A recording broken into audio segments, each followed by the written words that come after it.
ஊறிடும். அது எப்போ சுட போகிறோன்னு பார்த்தீங்கன்னா நைட்டுக்கு தான் சுட போகிறோம். அரிசியை கழுவிட்டோம். இப்போ உளுந்தை கழுவ போகிறோம். உளுந்தில் வெந்தயம் போட்டிருக்கோம். உளுந்தையும் நல்லா கழுவிட்டே ஊற வைக்கணும். ஏன்னு கேட்டிங்கன்னா இப்போ நம்ம ஊற வச்சுட்டு கழுவுனோம்னா அந்த அரைவாசி பெயிரும் அநியாயத்தில். அப்போ அதனால் இப்போ நம்ம கழுவிட்டு தான் ஊற வைக்க போகிறோம்.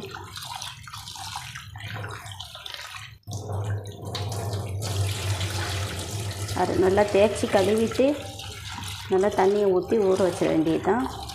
அன்றைக்கி ஒரு 4 மணியை போல் அரைச்சிட்டு 9 மணி போல் ஊற்றினோம்னா நமக்கு சுவையான இட்லி கிடைக்கும்.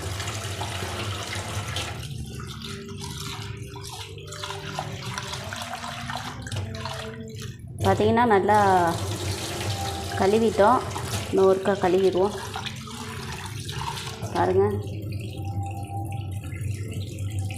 நல்ல உளுந்து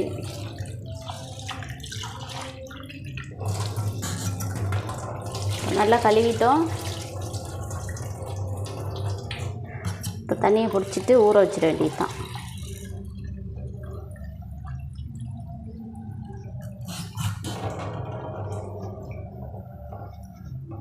பார்த்திங்கன்னா இது உளுந்து, இது அரிசி. பார்த்திங்கன்னா இது உளுந்து, இது அரிசி ஊற வச்சுட்டு எப்படி அரைக்கிறதுன்னு சொல்லி பார்ப்போம். ஓகேவா?